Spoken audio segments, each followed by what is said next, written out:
Bien, estuvimos hablando de la distribución normal. Esta vez, solo para recordar, después de tanto haber estado en clase, es que la distribución normal se refiere a que cómo se agrupan los datos alrededor de la media. Y en nuestro caso, pues la distribución normal lo que nos dice es que 50% de los datos están por debajo de la media y 50% por arriba. Que siempre en el eje vertical va la frecuencia con que la observación se repite y en el eje horizontal pues el valor de la observación. Que eso nos obliga a que el estudio que vamos a hacer, si vamos a utilizar distribución normal, una de las cuestiones que se nos obliga a tener que hacerlo de esa manera es que debe ser cualitativo o cuantitativo el estudio.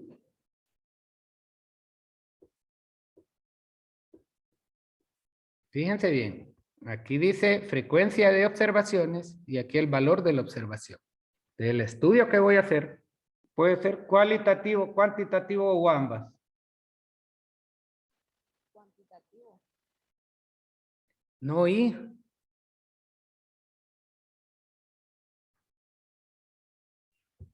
nadie sabe cómo.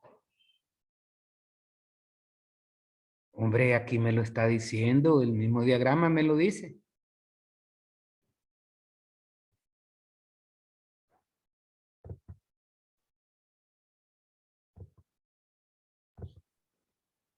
Cualitativo sería. ¿Cómo? Cualitativo. Cualitativo. Sí. ¿Alguien más o no? ¿O es cualitativo según? Cuantitativo, ¿Por qué, mija? porque mide la frecuencia. No. Porque es a base de números. Correcto, mijo. Porque en la frecuencia recuerden, cualitativo tiene que ver con excelente, bueno, malo. Igual yo puedo decir, tengo 20 observaciones excelentes, 40 observaciones malas, 20 buenas.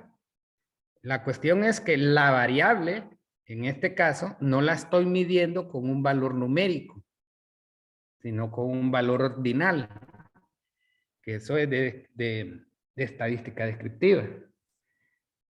El estudio me obliga, pues perdón, el hecho de que sea una distribución normal y hacer uso de todo lo que vamos a ver me obliga a que la variable se debe de medir en una unidad.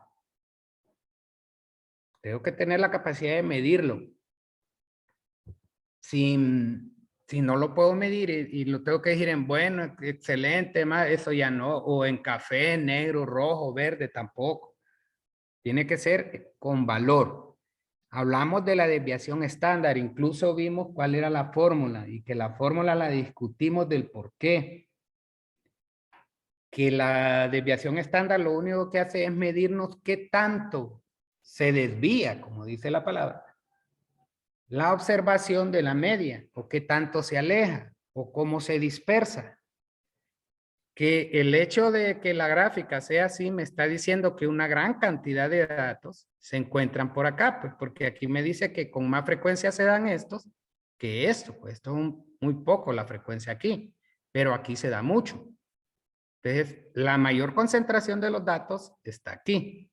La desviación estándar, eso es lo que nos mide, qué tanto se dispersa. Recuerden que ustedes tienen que leer la guía. Yo solo voy ayudándoles con ya el concepto en sí. Luego dice ahí comparación entre distribuciones normales. Que yo puedo tener estudios, aquí lo que me está diciendo es que yo puedo tener estudios donde la media sea diferente, el mismo estudio, porque es el mismo estudio, pero que la media es diferente, aun cuando la desviación también es igual.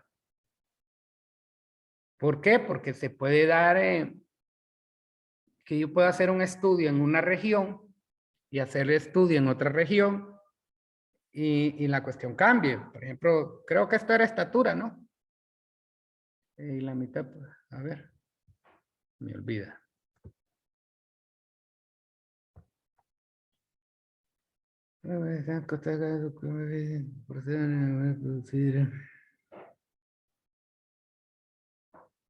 Estatura, sí.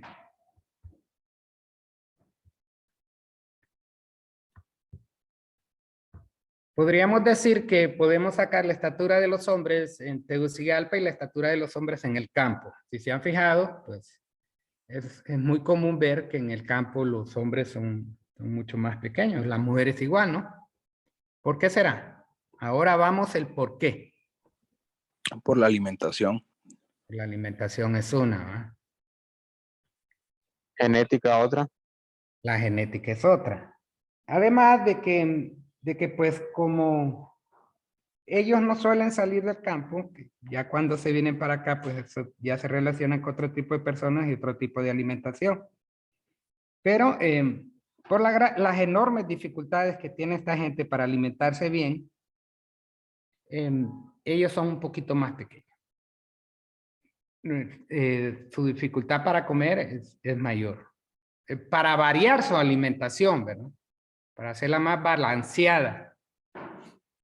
Es el problema que ellos tienen. Aunque, más bien, por otro lado, deberíamos de suponer que ellos comen mucho mejor que nosotros. ¿Por qué?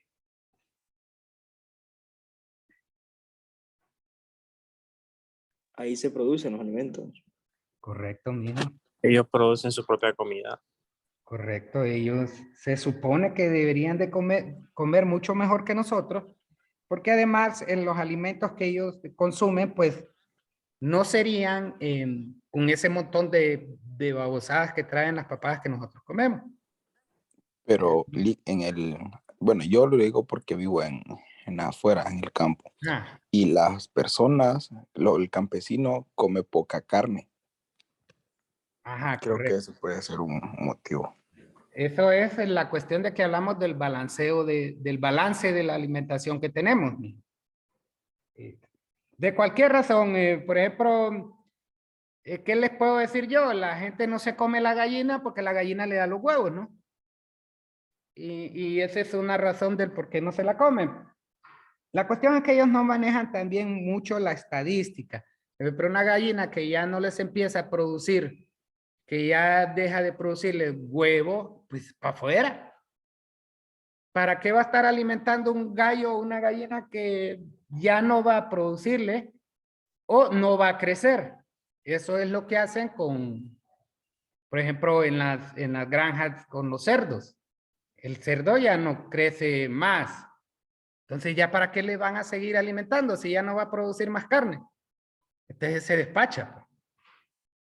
3 meses, 4, yo creo que los animalitos lo más que viven son 6 meses. El que no es padrón, ¿va? El padrón o la cerda que pare mucho, pues sí se logra mantener mucho más tiempo. Pero el que no, pues rapidito sale de estar comiendo. Igual pasa con las vacas, que podemos decir que producen leche. Pero si ya la producción de leche ya es más baja que lo que cuesta mantenerla, pues ya debería de ir para afuera también. Pero todo esto tiene que ver con muchas cosas que nosotros desconocemos del campo. Aquellos que viven en el campo, como el compañero, pues él ya puede tener mayor razón de lo que él dice. Nosotros son los que tenemos una idea y nada más. Entonces, así se pueden dar los estudios. Que tengamos un estudio de la misma variable que nos dé una media diferente a otra. Pero que incluso la desviación puede ser igual. Ahora, esto de aquí abajo, esto tiene que ver con esto que dice aquí la regla empírica. Ojo con esto que les voy a decir porque no quiero que después lo anden, ¿cómo se llama? Queriéndolo aplicar a cualquier cosa. Muchas veces a nosotros como ingenieros se nos suele decir, pucha, no me puedes decir un estimado más o menos así, que pensás de esto y del otro y que no sé qué. A cada rato nos pasa eso. Por ejemplo, yo que reparo cuestiones, que arreglo esas cosas que les digo. Por ejemplo, ayer le comentaba a mi esposa que un señor de hace 3 años le vendí como 3 años, una lavadora. Y ayer me estuvo hablando de que se le dañó. Él me dijo que ya no le botaba el agua, que no sé qué, que no hacía absolutamente nada. Ah, bueno, le digo, si no hace nada, porque usted me está diciendo que no hace nada, lo más seguro es que sea el interruptor de la puerta. Porque cuando el interruptor de la puerta falla, que ya se dañó, de tanto abrir y cerrar la cuestión, ahí tienen unas terminales ellos que se abren y se cierran. Es un interruptor como el que nosotros vemos en la pared. Tiene su vida útil y de él de estar abriendo y cerrando la puerta, ahí hay unas terminales que se desgastan, se carbonizan y al final ya no trabaja. Entonces le dije que podía hacer eso, pero al ratito, ay, ¿cómo lo cambio? Y ya empezó. Pues mire que hay que desarmar hay que quitar el panel de control, que tiene unos tornillos atrás, después cuando usted quita el panel de control, ahí aparecen unas grapas que hay que sacarlas, un montón de cosas le empecé a decir. Ah, pues no es tan fácil, que no sé qué. Pues al ratito él se puso a ver si lo podía hacer. Al ratito es que me manda un video donde oigo sonar una cosa. Y eso que suena que es, es el control, me dice, donde uno le pone qué es lo que va a hacer. Ah, pues el timer. El timer, si el timer está sonando, usted me dijo que él no hacía nada, entonces no le digo. Si el timer está sonando, entonces que el interruptor de la puerta ya le mandó señal. Entonces no es el interruptor porque él ya recibió una señal de parte del interruptor que entre a trabajar. Total, hay muchas cosas que son las que pueden quedar mal en una cuestión de estas. Entonces, el tratar de uno y enseñarle a una persona que trabajar es muy difícil. Además de que el peligro que conlleva esta cuestión, porque hay que trabajar con la electricidad puesta para que uno pueda identificar dónde es que está el problema, no me gusta. Pues no es que yo no quiera enseñarle a alguien que ya me ha ayudado con solo el hecho de comprármela, ya me ha ayudado. Pero la electricidad es muy peligrosa. Es increíblemente peligrosa y como los aparatos son 110 voltios, ahí hay un condensador también y eso nos puede matar. Un condensador es un aparatito que puede almacenar energía y si nosotros lo manipulamos así normalmente, la descarga se puede ir a través de nosotros y nos puede matar. Hay algunas personas que podrán resistir, pero hay otras que no. Entonces, esta cuestión de la regla empírica, que les digo que hay mucha gente que nos consulta, porque van a ver ya cuando sean profesionales, a cada rato les va a ocurrir esa cuestión. Entonces, la regla empírica se usa de la siguiente manera. Esto es para cuando alguien les haga una consulta y ustedes tengan una forma de cómo explicar, de cómo medio explicar algo. Siempre y cuando el estudio tenga una distribución normal, ustedes podrán referirse a lo siguiente. Si alguien les hace esa consulta, lo primero que tendría que ver es si el estudio se comporta primero como distribución normal.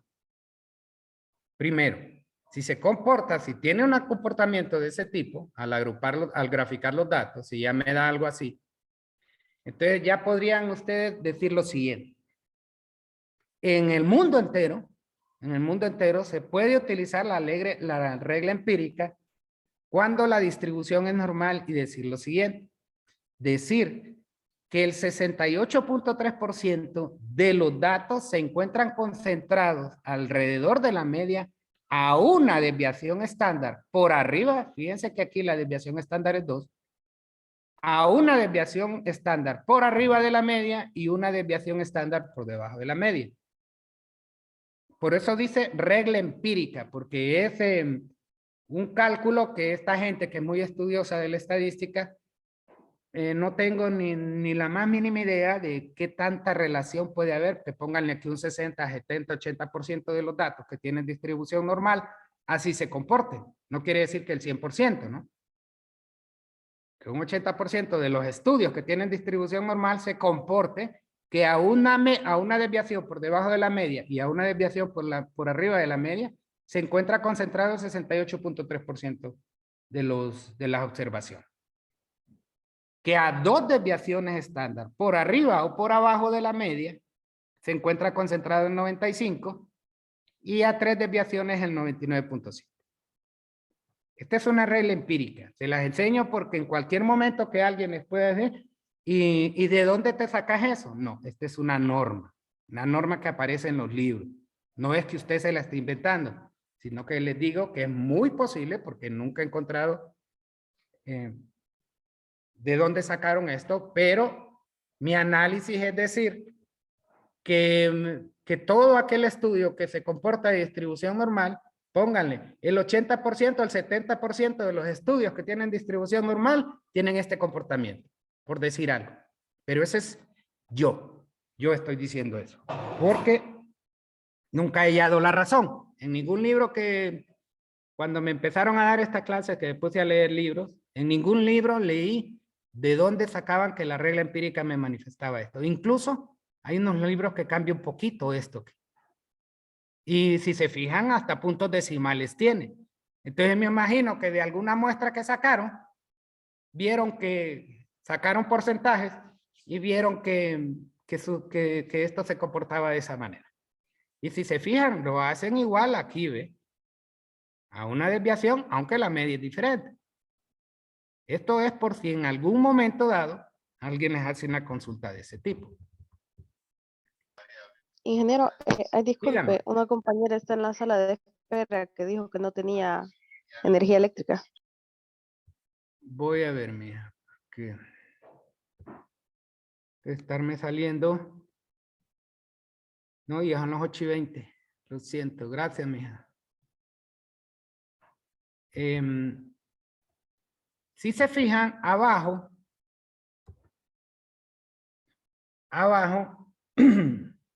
lo que tengo es el mismo estudio de nuevo, que tiene la misma media de nuevo, pero que su desviación es diferente. Aquí tengo una desviación de 2 y aquí tengo una desviación de 4. Entonces, fíjense bien en mi pregunta, porque de nuevo estamos con aplicada y de nuevo lo que queremos es el análisis de lo que representa el dato.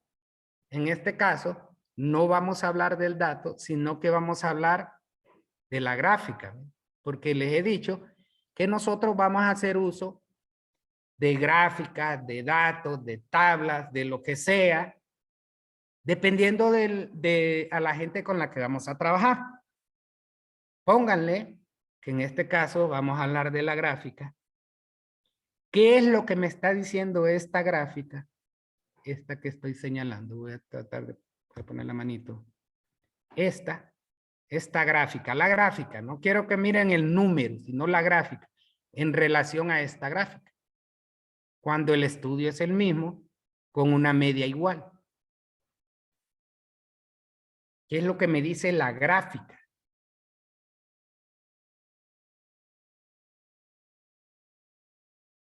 Acuérdense que la desviación, ¿qué es lo que me dice? ¿Qué tanto se aleja la variable de la media?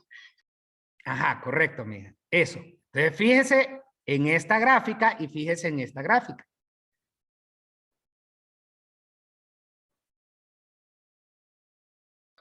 Sería que la variable se aleja mucho más de la media. Correcto, mamá. Correctísimo, eso es.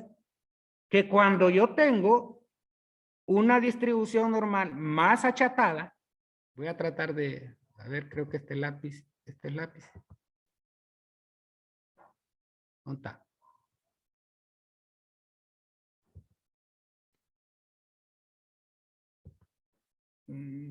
No encuentro. ¿Dónde era, hombre?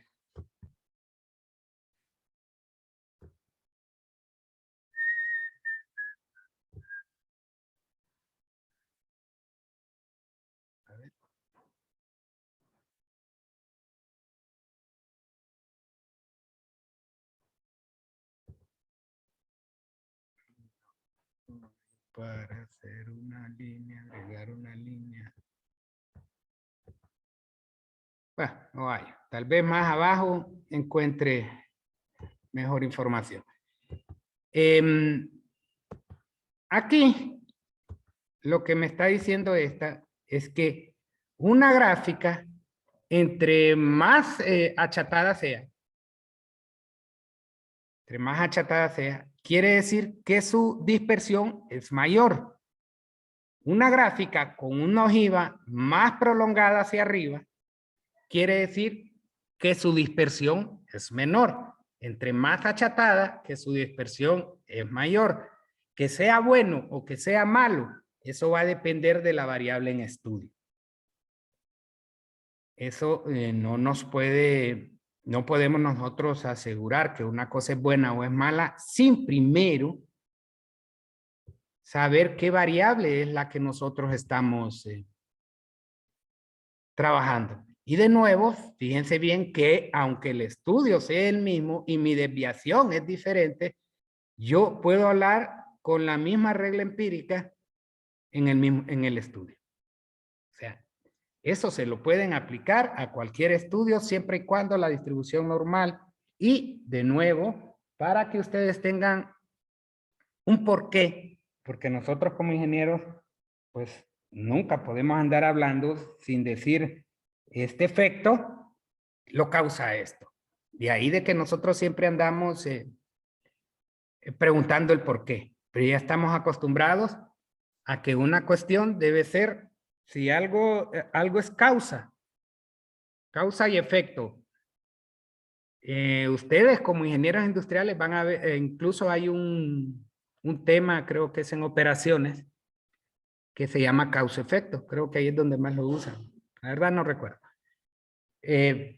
Miden el efecto, pero se van a ver la causa para ver si el efecto lo pueden modificar en relación a la causa. Por ejemplo, algo muy clarito que tenemos ahorita es la pandemia. La pandemia es el efecto. ¿Quién lo causó? El tal virus del COVID-19. Entonces, a ver, todo esto, ¿quién lo causó? El COVID. Entonces, ir a ver cómo podemos trabajar con ese COVID para que el efecto se revierta. En este caso, que ya lo que queremos es lograr identificar una vacuna que mate el virus y que ya no tengamos ese problema.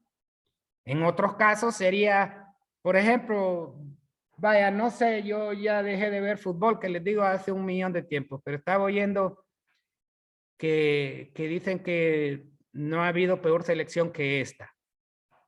Cuando se ha metido un montón de dinero y un montón de dinero y esto no da. Y tenemos años de estar en lo mismo. Incluso cuando fuimos a los mundiales, que nos regalaron la clasificación, pues en las 2 veces que fuimos fue regalado, no fue que nosotros la merecimos, sino que porque otra cuestión ocurrió, nosotros fuimos. No es porque nosotros habíamos hecho lo que teníamos que hacer. ¿Qué deberíamos de hacer, por ejemplo, para revertir esa situación? Solo les hablo de fútbol porque no sé si todos saben de fútbol o no.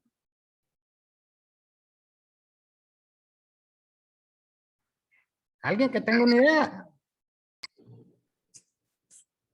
De fútbol, de revertir la situación de la selección. Sí, ¿cómo haríamos para revertir eso de que se invierte tanto dinero todos los mundiales para tratar de ir? Y son millones los que se invierten, no es un 5.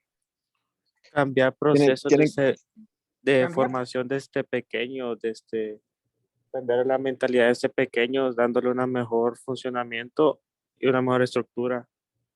¿Verdad? Esa es una de las cuestiones que digo. Fíjense bien cómo...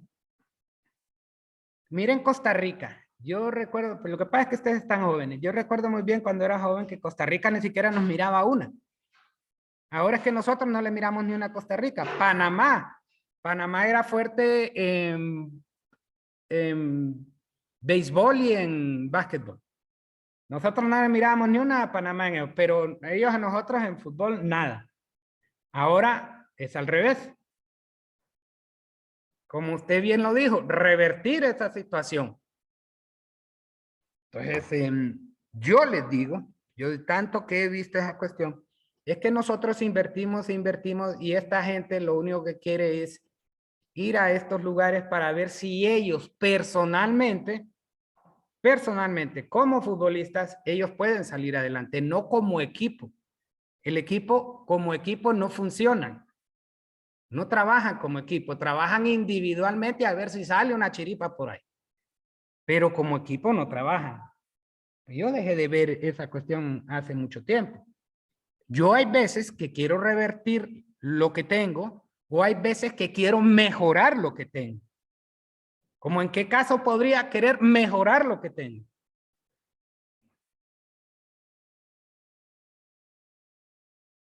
A ver si se les ocurre algo. Mejorar el conocimiento, estudiando más, leyendo más. Correcto, vaya, mijo. Por ejemplo, nosotros a veces notamos eso, que estamos estudiando y no logramos captar lo que queremos. Que muchas veces hemos estudiado tanto tiempo y no logramos mejorar. ¿Qué puede ser? La forma en que estudiamos. ¿Qué puede ser? El mecanismo que tenemos. ¿Qué puede ser? Los docentes que hay. ¿Qué puede ser? Que tampoco soy apto para estudiar esa carrera. Cualquier cantidad de cosas, pero buscarle la forma en cómo mejorar.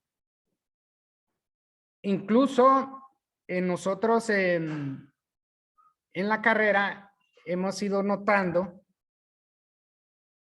que a medida que el tiempo pasa, no quiero poner en precario la situación de ustedes, sino que hemos analizado y hemos visto que así se está comportando.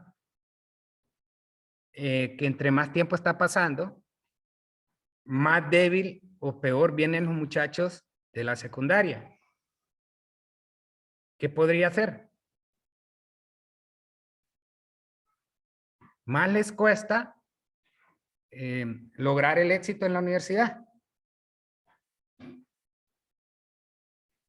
Olvidémonos de la pandemia, que la pandemia es algo inusual, como les digo. Es inusual y cuando algo es inusual, lo podemos descartar, porque no vamos a decir que vamos a vivir en pandemia toda la vida, ¿no?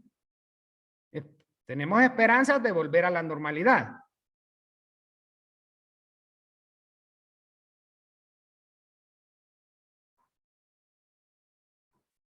Eso es parte, el problema fundamental que yo veo en la educación de los alumnos en la universidad es la educación que reciben en secundaria. Les voy a poner de ejemplo mi colegio. Yo me gradué en el Luis Bourán.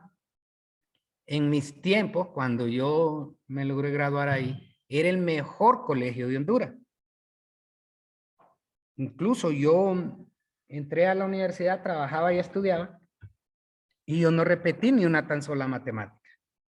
No repetí nada de estudios generales. A excepción de una que un jodido ahí me aplazó porque me quiso aplazar.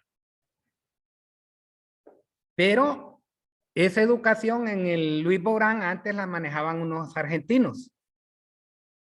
No era manejada por el Ministerio de Educación aquí en Honduras. Era manejado por unos argentinos que habían capitalizar el colegio. Capitalizar me refiero a que habían invertido en llevarse el colegio para allá a la salida del Carrizal. Las instalaciones eran increíblemente bonitas, los laboratorios súper avanzados para aquellos tiempos. Los talleres eran muy buenos. Ellos habían invertido mucho en mejorar la calidad de la educación. No sé si tienen idea los que son de aquí ahora qué está pasando con el Luis Bourán.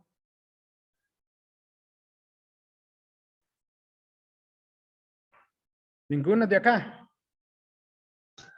Sí, yo me gradué del Hipograma. Ah, usted se graduó. Ya ven, mijo, somos Sí. colegas en ese sentido. ¿Qué pasa ahora con el colegio? Ha decaído mucho los talleres, laboratorios. Y hasta han de seguir siendo los mismos que teníamos. Incluso antes, fíjense que los laboratorios de mi colegio en aquellos tiempos eran mejor que los laboratorios de ingeniería eléctrica en la universidad. Eran mejores todavía que los de la universidad.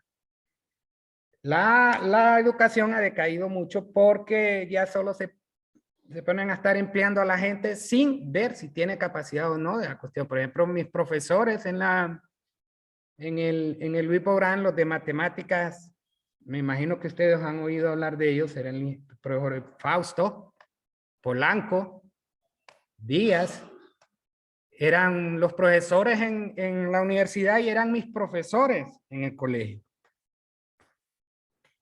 Entonces ellos eran muy buenos, incluso en la universidad tuvieron fama de ser muy buenos docentes.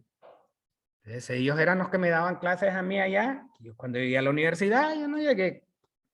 Sí tuve, porque en el colegio, ¿para qué? En el colegio lo llevan a uno de la mano, no andan buscando hacerle trampas a uno para que analice más. Y en la universidad ya cambia la cosa. En la universidad le buscan que uno analice todo y ahí le van poniendo trampitas para ver si no cae. Esa es la parte del análisis como licenciaturas que vamos a conseguir. Entonces, esa es la parte que nos lleva a ser más analistas. En el colegio estoy de acuerdo, nos lleva más de la mano. Pero ahí vamos en cuestiones que queremos ir mejorando. Por ejemplo, el compañero que me dice que vive en el campo.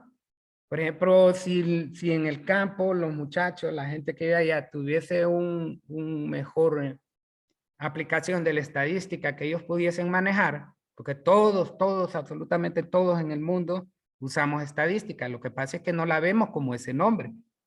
Pero, por ejemplo, el campesino sabe cuánto grano va a tener que comprar para sembrar una determinada labranza. Pónganle una manzana, 2 manzanas de labranza. ¿Cuánto grano es el que tiene que comprar para sembrar eso? De ese grano que compró, él dice, bueno, de este grano que compré y que voy a sembrar, el 70% va a nacer. ¿Dónde está el otro 30% que no nació? Qué sé yo, la semilla se pudrió, la semilla nunca germinó, llegaron las gallinas y sacaron el grano, los pajaritos sacaron el grano y se lo comieron. Qué sé yo, en la tierra donde cayó el grano no era la adecuada y por eso tampoco nació. Y así llevar una serie de estadísticas que me permitiesen a mí ver si podemos mejorar, que en lugar de que 30% se pierda un 10%.